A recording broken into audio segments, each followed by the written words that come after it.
거두리라. 아멘. 비록 인생살이가 광야와 같다 할지라도 하나님께서는 우리를 그 약속의 땅으로 인도하기를 원하십니다. 출애굽했던 이스라엘 백성들, 그러나 그들은 하나님을 온전히 믿지 못하고 의지하지 못하므로 광야 같은 인생을 피하지 못했습니다. 그래서 그 광야 땅에서 그들의 삶이 끝나고 말았지만, 사도행전 7장에 보면 스데반의 설교에 따르면 그들도 교회였다고 말합니다. 광야 교회. 너무너무 안타까운 것은 하나님의 백성임에도 불구하고 세상살이에서 하나님을 보지 못하고 어둠에 갇혀있고 죄악에 갇혀있던 그들이 자유함을 누렸는데도 불구하고, 그래서 이제 하나님의 백성이 되었다는 걸 알고 유월절 어린 양의 피로 거듭나고 홍해 아래 물 아래 세례를 받아 지나오며 하늘의 만나를 먹고 반석의 물을 마시며 또한 동풍을 불어 하나님께서 고기도 먹게 하시는 하나님과의 동행의 자리가 광야가 전부였다는 거예요. 그게 바로 우리가 처할 위기라는 것입니다.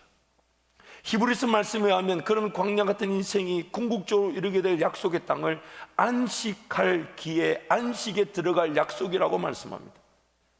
광야, 즉 이스라엘 백성들이 하나님과 함께 동행하며 먹고 마시고 힘든 문제가 하나님께로부터 해결되어진 것을 배우고 난 다음에 그들은 약속의 땅에서 하나님과 동행할 때 하나님께서 그들에게 은혜를 베푸시니까 먹을 것 마실 것 입을 것뿐만 아닌 심을 양식, 심을 씨앗을 주셔서 그것이 심겨지고 열매를 맺을 때 심어진 자리가 하나님의 땅이 되고, 열매가 맺어진 씨앗이 또 다른 땅에 심겨질 씨앗이 되어 하나님 나라가 확장되어져 가는 것. 그러나 우리는 하나님이면 충분한 줄 알아 날마다 하나님 앞에 엎드려 하나님 은혜에 감사합니다, 하나님을 즐거워할 뿐인데, 그 영광과 찬송이 더 놀라운 역사가 되게 하셔서 우리로 하여금 하나님의 그 능력과 권세가 무엇인지를 맛보게 하시고 따라가게 하셔서 기도하며 깨달은 것인데, 그 깨달은 것이 기도되어진 것 뿐인데, 기도되어진 대로 역사를 이루신 하나님을 볼 때 우리가 진정 자유를 맛보게 됩니다. 그게 안식이라는 거예요. 아무것도 나는 한 것이 없는데, 난 아무것도 한 것이 없어요. 인생이 태어나게 하신 분도 하나님이시고, 그 인생이 하나님과 함께 동행할 수 있도록 붙들고 계신 것도 하나님이셨고, 붙들고 걸어가는 인생이 꾸어야 될 꿈들을 꾸게 하신 것도 하나님이셨고, 또한 그 인생 가운데서 꾸어야 될 꿈들이 기도되어지게 하시고 기도되어진 대로 열매를 나타나시는 분.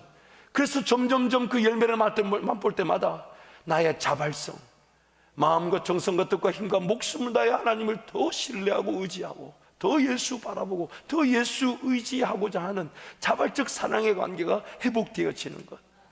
동시에 어둠에 갇혀있던 영혼들이 우리를 통해 빛의 역사를 보게 되고, 마치 우리가 가면 그 어두웠던 곳에 빛이 임하듯 자유가 나타나게 되고 해방이 나타나게 되고 은혜가 임하게 될 때에, 로마서 8장에 나오는 사람을 비롯한 모든 사람을 비롯한 피조물들이 그들의 썩어짐의 자리에서 종로로 타고 있으나 피조물들이 고대한 바는 하나님의 아들들이 나타나는 것이라. 빛의 자녀인 우리가 하나님 은혜를 맛보고 하나님의 법과 질서를 존중하고 그 법과 질서대로 살고자 순종하며 성령 하나님과 동행했을 때 생명의 성령의 법이 죄와 사망에서 우리를 해방하였느니라. 그것이 바로 하나님 나라인 것입니다. 그게 바로 하나님 나라인 것입니다. 그래서 우리는 하나님의 영광을 찬양하는 것입니다.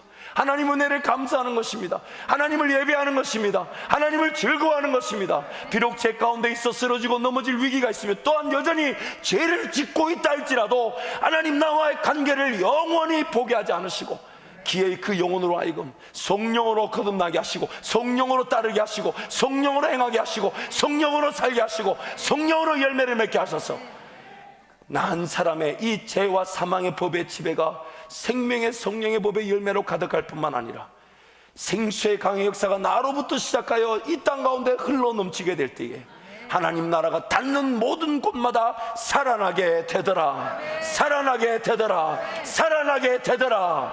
생수의 강의 역사, 그것이 바로 하나님과의 동행의 기록이며 우리 가운데서 감출 수 없는, 감추어질 수 없는, 숨겨진 것이라고는 어떤 것도 감춰질 수 없는 빛과 소금의 역사인 것입니다.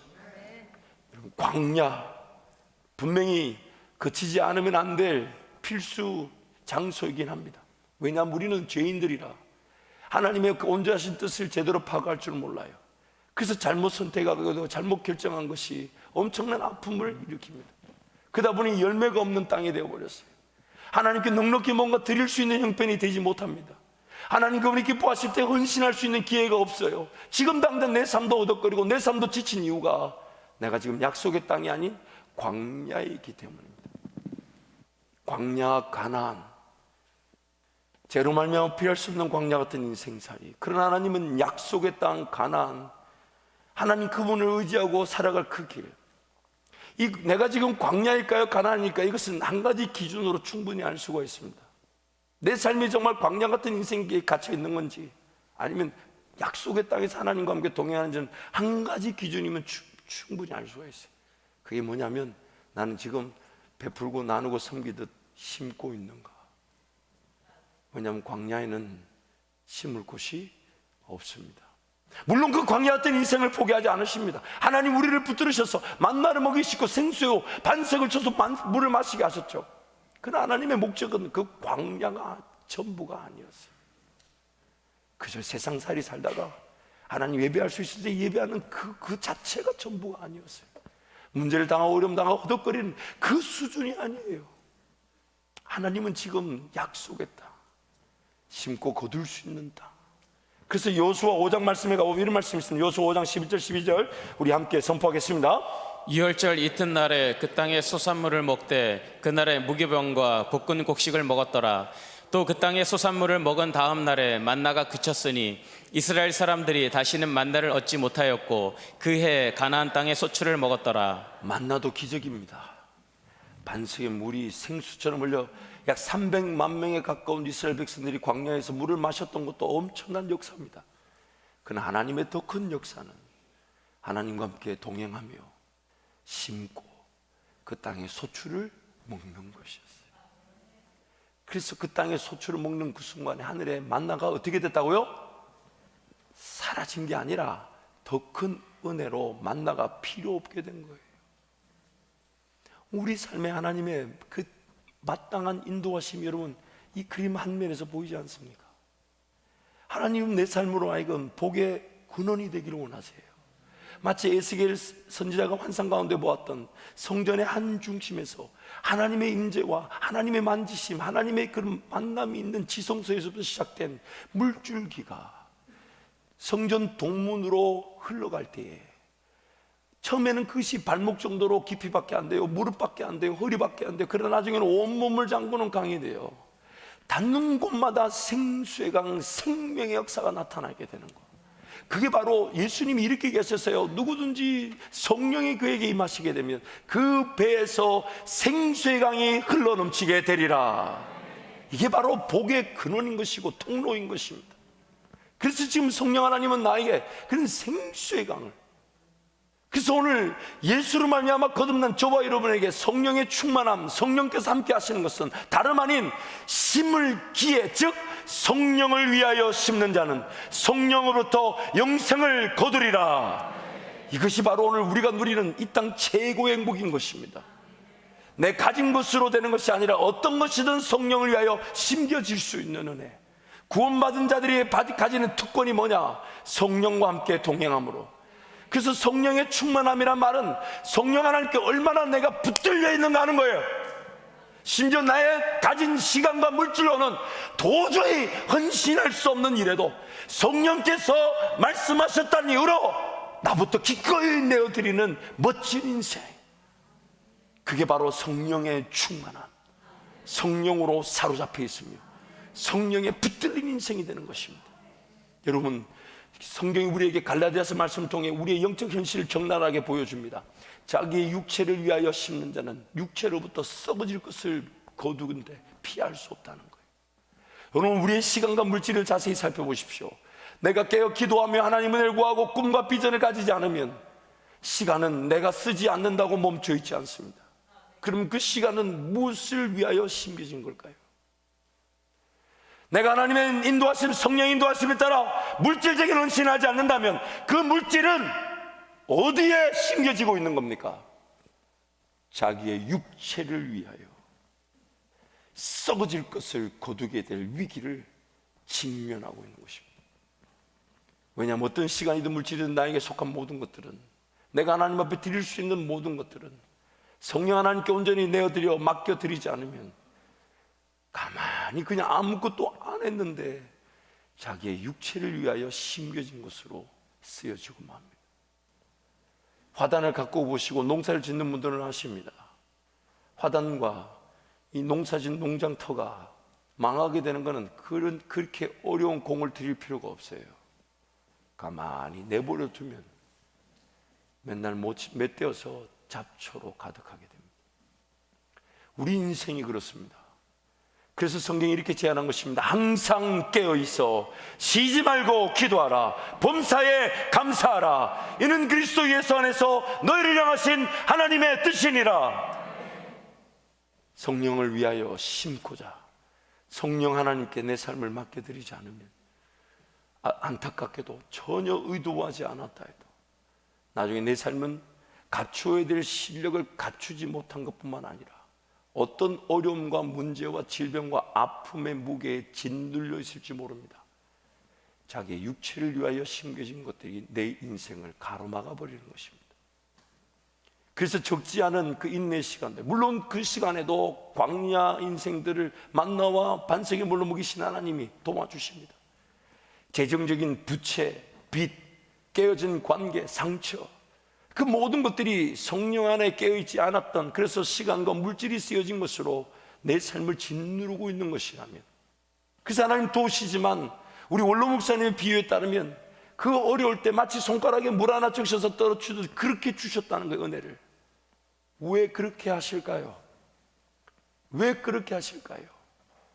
성령을 위하여 심어야 되는 것을 뼈저리게 느끼게 하시고 다시는 그러한 육체를 위하여 심는 자리에 머물지 않도록 배우게 하시는 것입니다. 배우게 하시는 겁니다. 그래서 그 제법 긴 시간들, 잘못 길들여져 왔던 문화와 습관들, 잘못 쓰여졌던 시간과 물질들이 엉뚱한 열매를 맺었을 때에 적지 않게 허리띠를 졸라매고 인내하지 않으면 안 되며 하나님 앞에 정말 철저하게 엎드려 은혜를 구하고 하나님 다시는 이러한 인생의 집에 짓눌리지 않도록 성령 안에 깨어있게 하여 주옵소서. 성령을 위하여 심게 하여 주옵소서. 인생을 통해 그렇게 배우게 하시는 건데, 그러나 지금 하나님은 지금이라도 성령 하나님과 동행하면서 광야 같은 인생이 약속의 땅에서의 삶으로 변화되기를 원하십니다. 변화되기를. 무엇이든지 성령이 말씀하셨던 대로 심고 무엇이든지 거둘 수 있는 인생. 그래서 고린도후서 9장 8절 11절 말씀 우리 함께 선포하겠습니다. 함께 갑니다. 하나님이 능히 모든 은혜를 너희에게 넘치게 하시나니 이는 너희로 모든 일에 항상 모든 것이 넉넉하여 모든 착한 일을 넘치게 하게 하려 하심이라. 기록된 바 그가 흩어 가난한 자들에게 주었으니 그의 의가 영원토록 있느니라 함과 같으니라. 심는 자에게 씨와 먹을 양식을 주시는 이가 너희 심을 것을 주사 풍성하게 하시고 너희 의의 열매를 더하게 하시리니 너희가 모든 일에 넉넉하여 너그럽게 연보를 함은 그들이 우리로 말미암아 하나님께 감사하게 하는 것이라. 제 가족들을 종종 만날 때마다 저는 가족들을 위해서 기도 제목을 어떻게 기도하는지 알려줍니다. 그러면서 알려주기를 너희들 눈에 대부분 제가 이제 양쪽 다 제일 장남이고 또 큰 사이라 제 동생들이니까 사촌들에게 그렇게 부탁합니다. 너희를 위해 기도할 때 뭔가 내 눈에 보이든 너희들의 눈을 보이든 하나님 나라가 보일 때 우리 서로 미친 듯이 함께 헌신할 수 있도록. 왜냐 오늘 내가 복을 받아야 될 이유가 어디 있습니까? 하나님 내 일터와 직장과 사업이 잘 되도록 인도하셔야 될 목적이 뭡니까? 일용할 양식이 아닙니다. 여러분, 내가 일을 했기 때문에 먹는 게 아니에요. 광야를 보세요. 심을 수 없는 곳에서 나를 먹이신 분이 하나님이십니다. 그렇다면 오늘 방금 읽었던 고린도후서 9장 말씀처럼 성령의 목적이 뭐겠습니까? 심는 자들에게 심을 씨앗과 먹을 양식을 주신 하나님이 모든 일에 넉넉하게 인도하실 것이다. 그렇다면 오늘 내 눈에 내 삶의 방향, 초점, 내가 지금 애를 써야 될 이유가 뭘까요? 내가 지금 잘 돼야 될 이유가 뭘까요? 내가 지금 하나님께 은혜를 구해야 될 기도 제목이 뭘까요? 하나님 나라 보이지 않으니까 기도가 안 되는 거 아닙니까?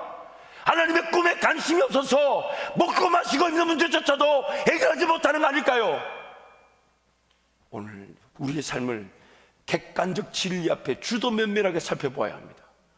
성령의 모든 관심은 저와 여러분이 자발적 사랑의 관계로 하나님을 더 사랑할 수 있도록, 즉 힘을, 기회를 보여주셔서 임의 허락하신 시간이든 물질이든 삶의 에너지든 모든 것들이 성령께서 걸어가자 하시는 그 길에 쓰임받도록 인도하시는, 그리고 그 의의 열매가 더해지게 될 때에 풍성한 열매가 맺혀져 열매뿐만 아닌 그 나무에 수많은 새들이 깃들게 되는 하나님 나라가, 하나님 나라의 환경이, 하나님 나라의 은혜의 원리가 세워지는 것입니다. 이 일을 위해 성령께서 지금 저와 여러분에게 말씀하시는 거예요. 만져주십니다. 위로하십니다. 용기를 주십니다. 믿음을 더하십니다. 그러나 그것 자체가 다 하나의 방향을 타고 있는 거예요. 그런 용기와 믿음이 왜 필요할까요? 따라가야 될 길을 따라갈 수 있도록. 그리고 그 길은 무작정 걸어가는 길이 아닌 누군가를 가슴에 품고 기도해야 되며, 사랑할 자들을 사랑하며, 섬길 자들을 섬기며, 헌신해야 될 건 헌신하며. 그러나 누가 볼 때는 너 왜 그렇게 하냐? 정말 이해가 되지 않는다. 정말 그렇게 돈 쓰는 거 아니야? 그렇게 시간 헌신하는 거 아니야? 그렇게 하나님께 드리는 거 아니야? 할 때 몰라, 기도만 하면 그렇게 하라 하시네. 성경이 이렇게 말하죠.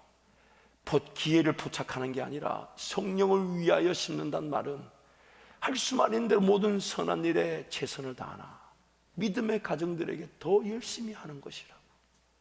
우리 인간적 욕심에 따라 좋은 기회, 확실한 응답, 혹은 확실하게 열매 맺을 일, 이런 거 포착하느라고 지금 헌신해야 될 것, 지금 사랑할 수 있는 것, 지금 내가 하나님께 드릴 수 있는 게 뭐지 그리 그냥 육신을 위해 쓰여지고 있다는 거예요.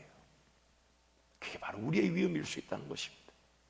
그래서 성경이 이렇게 말한 거예요. 성령에 따라도 아니고 성령에 의해서도 아니고 성령을 위하여 심으라.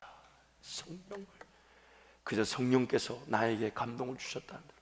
그래서 여러분, 종종 이런 간증들이 있잖아요. 아마 바깥에서 예수 모르는 사람들이 들으면 뭔가 교회가 이상한 집단처럼 보일 수 있는데, 어느 부흥회 때 어느 장로님한테 부흥회 강사가 아무것도 모르고 그분한테 집 갖다 바치세요.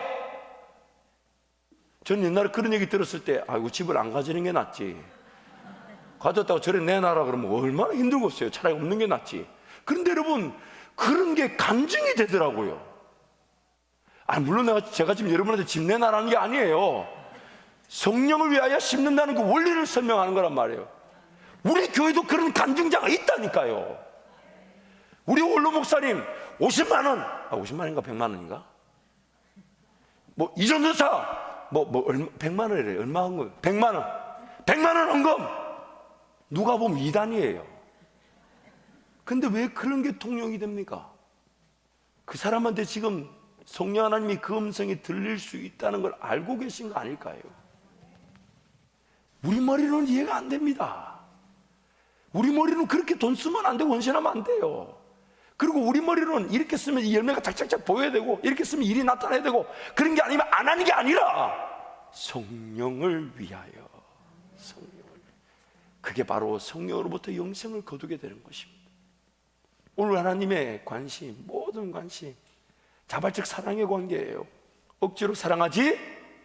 그러므로 헌금할 때 인색하면 안 됩니다. 하지 마세요. 하나님 앞에서 그런 거 드리는 거 아니에요. 단지 부담이 되면 물으십시오. 하나님, 내가 얼마를 정하면 좋습니까? 왜요? 각각 정한 대로 할 것이요. 강요하지 않으신다니까요. 교회는 여러분의 헌금을 필요로 하는 게 아니에요. 성도들이 구원의 은혜에 감사해서 받은 은혜를 고백할 때에 시간을 구별할 뿐만 아니라 물질도 구별해야 돼요. 왜냐하면 물질도 하나님께로 받았는데 그걸 구별할 줄 모른다면 과연 그 사람의 감사가 진정한 감사가 아니라는 걸 자기 스스로가 더 잘 알아요. 그래서 물질 내는 게 어려운 거예요. 감사가 없어서 그래요. 지옥 가던 인생이 구원에 대한 그 감격이 없어서 그런 거예요. 그러나 기다린다고요. 하나님이 기다려 주신다고. 그 헌금 안 했다고 지옥 가지 않아요. 그렇게 드리지 않았다고. 아니, 여러분 제발 인색하거나 억지로 하지 마세요. 시험에 들거든 시험 들지 말고 헌금하지 말고 그냥 예배 자리에 와주세요. 그러나 잊지 마십시오. 하나님 나에게 은혜를 더 입혀 주셔서 내 형편을 아시는 주님 앞에 최고의 것을 최선을 다해 드릴 수 있도록. 왜요? 하나님께 맡겨놓기만 하면 하나님이 이렇게 얘기하시지 않습니까? 하늘에 보물이 쌓여져 있다. 그러면서 이 땅에 필요한 역사들을 이루어 가신다 하지 않습니까? 그러므로 오늘 우리의 삶의 자세는 뭐냐? 내가 자발성. 그러나 평생에 하나님 나를 기다려 주시기 때문에 예수님 한편의 강도처럼 그렇게 삶이 마무리될 수 있다는 걸 기억하고, 오늘 하나님 은혜가 방자하게 여겨지지 않도록 하나님 나에게 그 은혜를 부어주시되 성령 하나님을 잘 따르게 도와주시고, 성령을 따라 성령에 의해 성령을 위해 심는 자가 되게 해 주옵소서. 그것이 바로 오늘 하나님 우리에게 말씀하시는 진리의 말씀인 것입니다. 열왕기상 17장에 가보면 하나님을 배반하고 거절했던 이스라엘 백성들의 이야기가 나옵니다. 그래서 하나님을 온전히 따르지 않다 보니 그들은 가나안 땅에 들어와 있지만 지리적, 지형적으로는 가나안 땅이었지만 삶의 자세는 광야였죠. 삶의 모양은 광야였어요. 그래서 엘리야가 선포합니다. 내가 다시 말하지 않으면 그때까지 3년 6개월 동안 비가 내리지 않을 것이다. 엘리야 때문에 가뭄이 생긴 게 아니에요. 가뭄을 피할 수밖에 없는 이스라엘 백성들의 영적 형편을 지금 말씀하시는 거예요. 그래서 3년 6개월 동안 비가 내리지 않는 동안에 하나님이 엘리야를 먹이시지 않습니까? 그리 시내가에 데리고 가서 그 시냇물을 마시게 하고, 또한 까마귀를 통해, 여러분 그 까마귀 물고 오는 하나님 은혜, 그거 진짜 재밌습니다. 물론 간당간당하긴 해요. 새벽 기도를 탁 이렇게, 이제 사역지가 없어서 하나님 어떻게 합니까? 그래서 다른 교회 새벽 기도 가는 것도 부담이지만 그래도 열심히 기도하는데 나오다가 보니까 제 가방 안에 누가 봉투를 넣어놨어요. 그런 거 너무 좋아요. 왜냐면 누가 준지 모르지만 누가 감동을 시켜서 보내신 겁니까? 그럼 뭐 감사하다 문자 안 해도 되고 그렇잖아요. 하나님께만 연 거. 그 사람에게 복은 하나님이 주실 거니까. 물론 그렇다고 제가 제 가방을 여기다 펼쳐놓지는 않을 겁니다. 걱정하지 마세요, 여러분. 그런 거 안 해요. 까마귀를 통해 뭘 물고 계셨냐면 떡과 고기를 갖고 계세요. 그럼 여러분 생각해 보세요. 까마귀가 자연 상태에 있는 걸 가져온 걸까요? 아니면 누가 만들어 온 걸 가져온 걸까요? 억지로라도 희생하게 하시는 거 아닐까요? 누군가가 떡을 만들어 놓은, 떡이 여러분 자연스럽게 만들어집니까? 벼가 떨어져서 이렇게 짓이겨져 가지고 떡이 이렇게 됩니까? 안 되잖아요. 떡과 고기를 물고 왔다는 얘기는 누군가가 먹으려든지 뭘 하든지 만들어 놓은, 제 생각인데 그 헌신했던 사람이 엘리야 주려고 떡의 입에다가 물려주지는 않았을 거예요. 하나님의 마음이 느껴지십니까? 그 열악한 상황이 느껴지십니까? 하나님 어떻게든 그 은혜가 흘러가도록 그런 심고 거두는 열매들, 누군가의 헌신, 누군가의 희생을 기다리고 계신데 아무도 거기에 관심이 없어요. 그래서 까마귀한테 훔쳐오란 거 아닐까요? 떡과 고기를 까마귀를 훔친 거지만 그 사람 입장에서는 억지로라도 헌신한 거 아닐까요? 어쨌든 그렇게 먹였는데 비가 안 오니까 그리 시내가가 말라버리죠.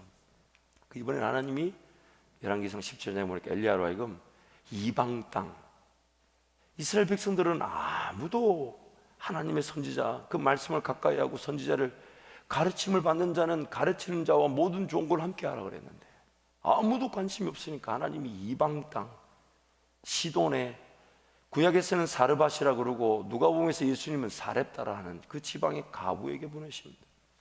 근데 우리는 그 가부 얘기를 잘 압니다. 열왕기상 17장에 보니까 그 가부의 집의 지금 형편은 나뭇가지 좀 주었다가 한 움큼의 밀가루에 기름 섞어서 아들과 자기 그 과부가 먹고 죽으려고 하는 그 집에 보내셨어요. 왜 그러셨을까요? 조금이라도 여유가 있고 넉넉한 집들도 있을 수 있을 텐데 한 움큼의 밀가루하고 기름 조금, 이게 지금 이스라엘 백성들의 그 상황을 하나님이 역설적으로 보여주고 계신 거예요. 밀가루 이 한 움큼과 기름 두 마리라 하면 그 역사가 나타났을 때 그 가부는 자랑할 것이 없었을 거예요. 동시에 그렇게 엘리야를 먹이고도 그 통과 기름이 메마르지 않은 하나님의 역사를 볼 때마다 매일매일 기적을 보는 겁니다. 매일매일. 그리고 하나님이면 충분함을 알게 하시는 거예요. 여러분, 우리가 그런 영적 형편에 늘 처해 있습니다. 지금도 마찬가지예요. 하나님 나라 섬기고 싶은데 안 섬겨진다. 지금 사르밧 가부 같은 형편이에요. 드려야 되는데 드려야 되는 걸 알면서도 제대로 드리지 못한다? 내가 심어놓은 게 없어. 열매가 없기 때문이에요. 그래서 안 얹고 밀가루 붙들고 병에 기름 그 간당간당 그거 붙들고 살아가는 인생이 우리일 수 있다는 거예요. 근데 그게 하나님이 찾아가셔서 말씀하시는 거예요. 그거 내놔라. 그거 내놔라. 그래서 사르밧 과부가 현실에 직시합니다. 내가 어차피 이거 먹고 죽으나 안 먹고 죽는데 그 사르밧 과부가 엘리야가 하나님의 사람이라는 걸 알고 있었던 것 같아요. 그래서 그렇게 성경이 말합니다. 하나님의 사람이여 당신이 알다시피 우리는 밀가루 하는 꿈에 기름 먹고 지금 죽으려고 하는데 이건 내놔라. 그래서 과부가 아마 그렇게 마음을 먹었던 것 같아요. 내가 먹고 죽으나 안 먹고 죽으나 저 사람 내놔라니까 한번 줘보지. 이 턱. 근데 엘리야 예언대로 그 통의 가루가 떨어지지 아니하였고 병의 기름이 마르지 아니하였고 비가 내려 이제 땅에 심을 수 있는 기한까지 그 기적이 이어갔다고 말합니다. 열왕기상 17장 8절에서 16절 말씀 우리 함께 한 절씩 교독하겠습니다. 여호와의 말씀이 엘리야에게 임하여 이르시되 너는 일어나 시돈에 속한 사르밧으로 가서 거기 머물라. 내가 그곳 과부에게 명령하여 내게 음식을 주게 하였느니라. 그가 일어나 사르밧으로 가서 성문에 이를 때에 한 과부가 그곳에서 나뭇가지를 줍는지라. 이에 불러 이르되 청하건대 그릇에 물을 조금 가져다가 내가 마시게 하라. 그가 가지러 갈 때 엘리야가 그를 불러 이르되 청하건대 내 손에 떡 한 조각을 내게로 가져오라. 그가 이르되 당신 하나님 여호와께서 살아계심을 두고 맹세하노니 나는 떡이 없고 다만 통에 가루 한 움큼과 병에 기름 조금뿐이라. 내가 나뭇가지 둘을 주워다가 나와 내 아들을 위하여 음식을 만들어 먹고 그 후에는 죽으리라. 엘리야가 그에게 이르되 두려워하지 말고 가서 내 말대로 하려니와 먼저 그것으로 나를 위하여 작은 떡 한 개를 만들어 내게로 가져오고 그 후에 너와 내 아들을 위하여 만들라. 이스라엘 하나님 여호와의 말씀이 나 여호와가 비를 지면에 내리는 날까지 그 통의 가루가 떨어지지 아니하고 그 병의 기름이 없어지지 아니하리라 하셨느니라. 그가 가서 엘리야의 말대로 하였더니 그와 엘리야와 그의 식구가 여러 날 먹었으나 함께합니다. 여호와께서 엘리야를 통하여 하신 말씀같이 통의 가루가 떨어지지 아니하고 병의 기름이 없어지지 아니하니라. 이번 추수감사의 계절에 한밭제일 모든 성도들의 가정에 이러한 축복이 임하게 될 줄 믿습니다. 하나님께서 오늘 여러분에게 말씀하십니다. 한 움큼의 밀가루 붙들고 병에 기름 조금 붙들고 살 수 있는 것이 양 착각하며 내일 일을 염려하지 말고 먼저 그 나라와 의를 구하라. 그리하면 이 모든 것들을 너희에게 더하여 주시리라. 사르밧 과부 같은 심정, 비가 지면에 다시 내리는 그날까지 성령을 위하여 심고 성령께서 열매를 거두게 하시는 그날까지 하나님께서 우리 한밭제일 모든 성도들 가정마다 통에 밀가루가 떨어지지 않게 하시고 기름이 마르지 않게 하시는 은혜가 임하게 될 줄 믿습니다. 이번 감사의 계절에 그 감사를 고백하십시오. 하나님을 기대하십시오. 하나님께 물으십시오. 하나님 최고의 것을 최선을 다해 드리고 싶습니다. 어떻게 하면 좋겠습니까? 어떻게 하면 좋겠습니까? 각각 정한 대로 할 것이요 인색하므라 억지로 하지 말지니 하나님은 즐겨낸 자를 사랑하시느니라. 단순히 물질을 내라 마라 이 얘기가 아니잖아요. 관계를 얘기하는 거 아닙니까?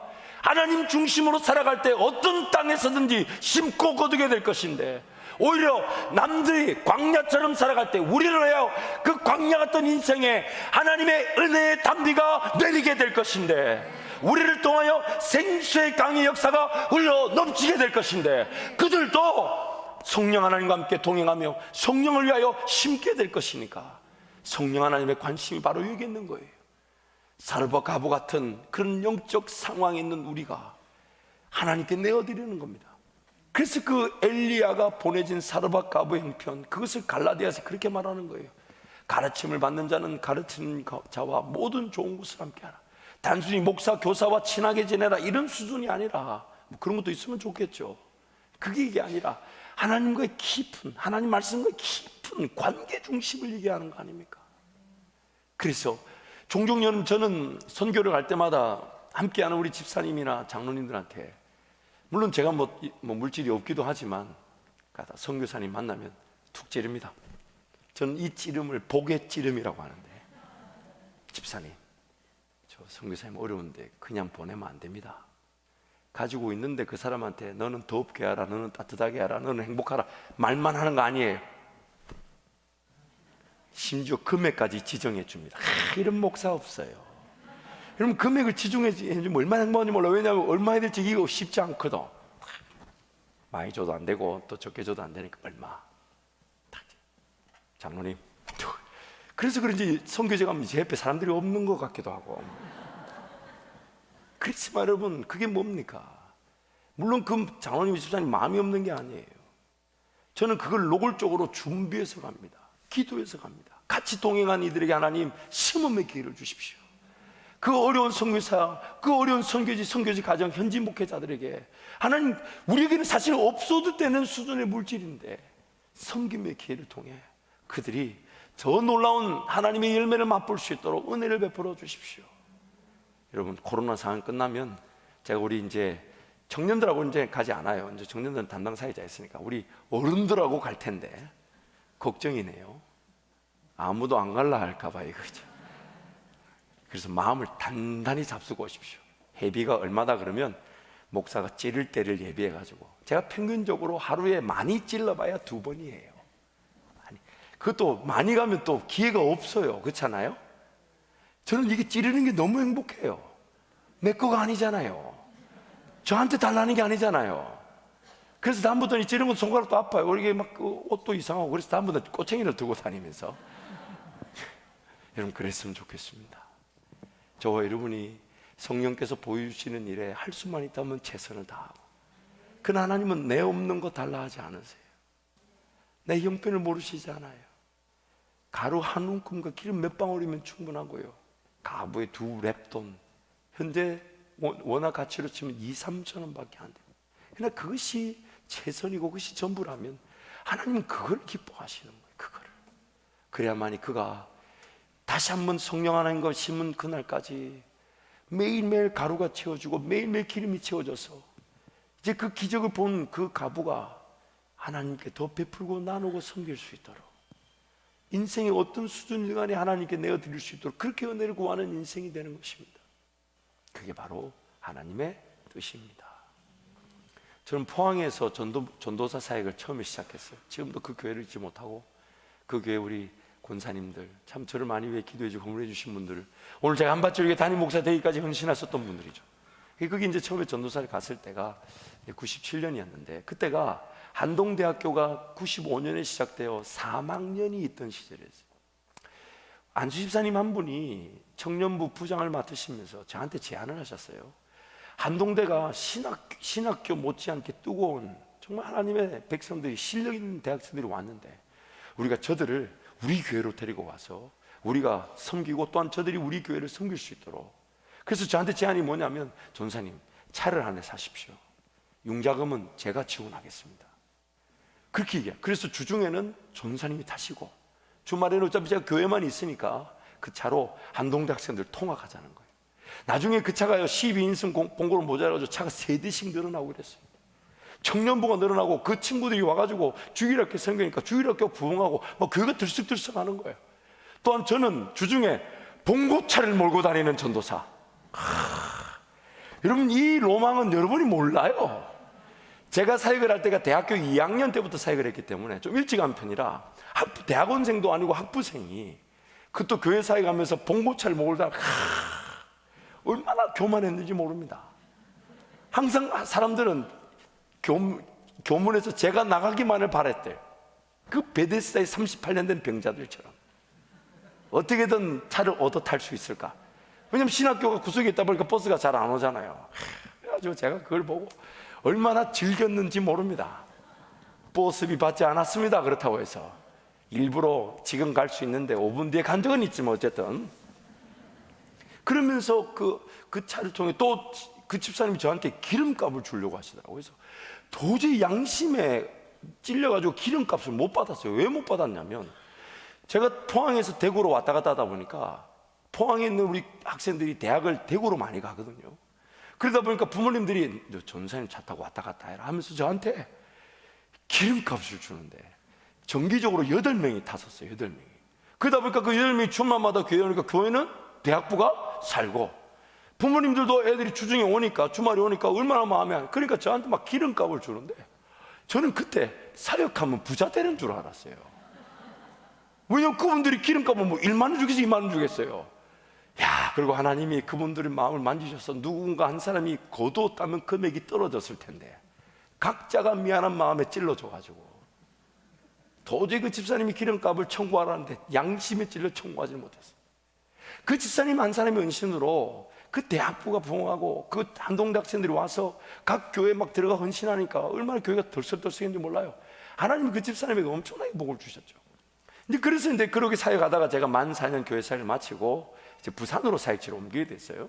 부산에 갔더니 제가 당시에 서울 사당동에 총신대학원을 다녔었는데 제가 이제 그 부산에 이제 내려가서 이제 사역지로 옮기기 때문에 어머니한테 이제 인사하러 갔더니 어머니가 잘 왔다. 너 차도 있으니까 저 고령이라는 곳이 있는데 고령에 부산에서 예전에 저희와 함께 신앙생활 하셨던 그러나 평생 결혼하지 않으시고 그 아가씨로 두 분이 함께 교회 개척하신 교회가 있는데 그 전사님 두 분한테 이 반찬 좀 갖다 주라고. 그래서 제가 이제 알겠다고 해서 반찬을 갖다 줬더니 전사님들이 아유 오랜만에 오라고 그 저녁을 먹고 가라고. 그래서 그 반찬에 테이블 이제 식단을 차렸는데 그 전사님 이제 기도하시는데 내용인즉 하나님 오늘 종진이 와서 뭐 감사하다 뭐 이러면서 내용이 기도 내용이 뭐냐면 차를 주십시오. 하나님 차를 주십시오. 그 밥상 앞에서 차를 달라고 기도하는 그걸 보면서 제 마음에 순간 짧은 시간 안에 확 돌아가는 게 제가 어차피 부산에서 서울 다니는 통학을 해야 되는데 차 기름값보다 이 버스비가 싸잖아요. 그래서 어차피 부산에 가면 이 봉고차가 필요가 없겠다. 그래서 기도가 마치자마자 키를 그냥 드렸어요. 전사님 이 차 쓰십시오. 저도 거저 받았고 저는 어차피 부산에서 서울 왔다 갔다 하면 이거 유지가 안 되니까 물론 하나님 주시겠지만 저는 뭐 버스 타도 되니까 쓰시라고. 그러나 제가 지금 당장 드리니까 저를 태워 주셔야 된다고. 그리고 제가 바로 드리니까 차를 뭐 수리를 좀 못했는데 벨트나 혹은 엔진 오일 조금 이렇게 점검해 보시고 타시라고 그 차를 드렸어요. 그리고 저는 부산으로 왔죠. 야, 근데 나중에 들려온 소식을 들어보니까요, 그 전사님들이 그 벨트 갈고 엔진 오일 갈려고 대구에 있는 한 집사님, 중고차 매매를 하신 집사님인데 그분한테 이제 차를 가지고 이거 벨트하고 이제 엔진 오일 좀 봐달라 했더니 그 집사님이 아마 같이 기도하고 있었던 거죠. 그 차를 보더니 전사님 그 차 제가 사겠습니다 하고 사고 새 차를 줬어요. 이게 전문 용어로 플로잉이라고 그래요. 생수의 강이 흘러 넘치는. 처음에는 발목이었지만 나중에는 무릎과 허리 온몸을 잠그는 겁니다. 그래서 새 차 타고 다니시더라고요, 그분들. 그러니까 그때 그 전사님 그 중고매매 하시는 집사님 얼마나 잘 됐는지 모른다고 감사한 거죠. 그래서 저는 부산에 왔어요. 부산에 와서 사역을 하는데 오늘 외삼촌이 전화가 왔어요. 너 혹시 차 필요하냐고. 아유 감사하다고. 그 차를 받으러 갔더니 기억나요. 몇 년식인지 모르겠는데 오래됐어요. 오래된 차인데 액센트. 여러분 액센트 아시죠? 그리고 컬러가 정말 보라색. 제가 딱 보는 순간 어디 가도 내 차야. 어디 가도. 그러나 뭐 저는 차 색깔에 신경 쓰지 않았어요. 왜냐하면 제가 안에 타면 차 색깔이 안 보여요. 그래가지고 아 좋습니다. 차를 탔는데 하나님이 차를 주신 이유가 있었어요. 그게 뭐냐면 연애하라고. 그리고 그 차로 연애했던 그분이 지금 한밭제일교회 담임 목사 사모가 돼 있습니다. 그러면서 나중에 그 차도 제가 유학 갈 때 다른 사람 또 줘버렸죠. 거저 받았으니까요. 그러면서 이게 하나님 제게 은혜를 주신 게 너무너무 많아요. 제가 이제 있으면서 그 10개월 정도 그 교회 사역하면서 미국 유학을 계획하고 이제 가게 됐을 때 저희 어머니가 어차피 그때 학교에서 합격전도 안 받았고 비자 신청도 안 했는데 우리 어머니가 미국 간다 믿음으로 선포하고 그 미국 비자 신청할 때 그 전에가 9.11이라고 빌딩 무너진 사건 터져가지고 비자가 완전히 뭐 다치고 엄격하게 되고 난리가 나고 있는데 어머니는 뭐 어차피 어려운 건 신경 쓰지 마라. 따라서 어려움은 믿음의 들러리다. 더 어려워지는 것은 내 믿음, 하나님 주신 믿음이 더 강하게 나타나는 들러리들에 불과합니다.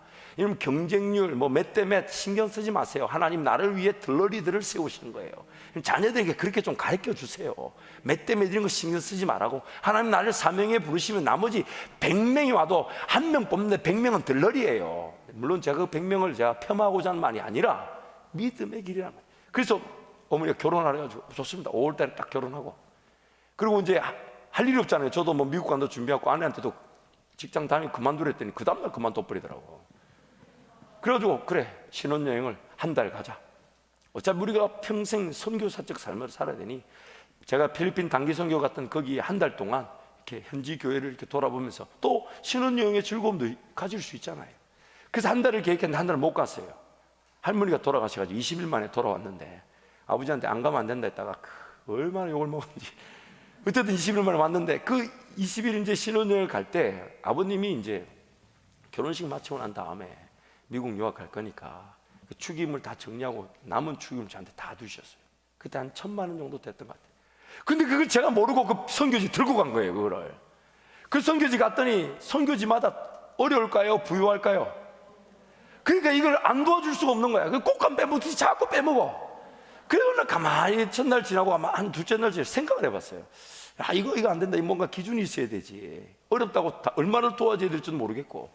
그래서 기도하는데 지금 지나고 보니까 그런 생각 든 게 은혜인데, 딱 이런 생각이 들었어요. 제가 유학을 가서 지금 합격증도 안 왔고 비자 신청도 안 했어요. 갈지 안 갈지 몰라요. 그냥 믿음으로 간다 보고, 그냥 가게 되면 얼마가 들까 계산해 보니까 한 2,000만 원 정도가 정착금까지 필요하더라고. 학비, 비행기 삭세, 가서 또 뭐 필요한 거 좀 따지고 2,000만 원. 근데 제 주머니에 있는 건 1,000만 원밖에 없으니까 이런 생각이 들었어요. 이거는 2,000만 원이 아니니까 이거는 내 유학을 위한 자금이 아니구나. 마음 편하게 썼어요. 나중에 나눠주고 싶은데 없어가지고 알아보니까 제 아내가 또 엄마 신용카드를 갖고 왔다 해가지고, 그래 그걸 또 끌어가지고 이양 쓰는 것. 왜냐면 이렇게 헌신하고 베풀 수 있는 왜냐면 가니까 뭐 지붕이 없다, 벽돌 한 장 두 장 올라가고 있고, 먹을 거 없어, 3일 굶어서 뭐 이러고 있는데 그거 어떻게 안 도와줍니까? 그래가지고 심지어 제가 돈을 얼마나 잘 썼냐면요, 공항에 왔더니 한국 비행기를 타야 되는데 그때만 해도 티켓 값에 공항세가 포함이 되어 있지 않아가지고 공항세를 따로 내야 되는데 그걸 모르고 깨끗하게 팁으로 다 줘버렸어요. 그래가지고 공항에 들어왔는데 공항에 들어가질 못하는 공항세가 없어가지고 제 인생 처음으로 구걸을 해봤다는 거 아니에요. 한국 분한테 10,000원만 좀 빌려주시오. 10,000원이면 10,000원이, 그게 한국 돈으로 10,000원 정도, 그게 없어가지고 그렇게 써버렸어요. 근데 여러분, 제가 11년 정도 유학생활을 마치고 한번 계산을, 어느 날 기도하는데 계산을 한번 해봤어요. 11년 동안, 왜냐면 저는 제 인생에 예산이 없어요. 저는 우리 교회 처음에 왔을 때 너무 마음에 들 때, 우리는 예산 중심의 교회가 아니라 결산 중심의 교회입니다. 그래서 우린 공동회의 하면 별로 보고할 게 없어요. 받은 은혜 감사하지. 물론 기존에 했던 예산 체제는 최대한의 효율을 위해 관리하기 위해 세워지는 것이지, 하나님 뭔가 허락하신다면 그것을 예산의 규모 안에 끄어 맞추지 않더라고요. 제가 그게 사실 여러분보다 그게 마음 들어 있는 거예요.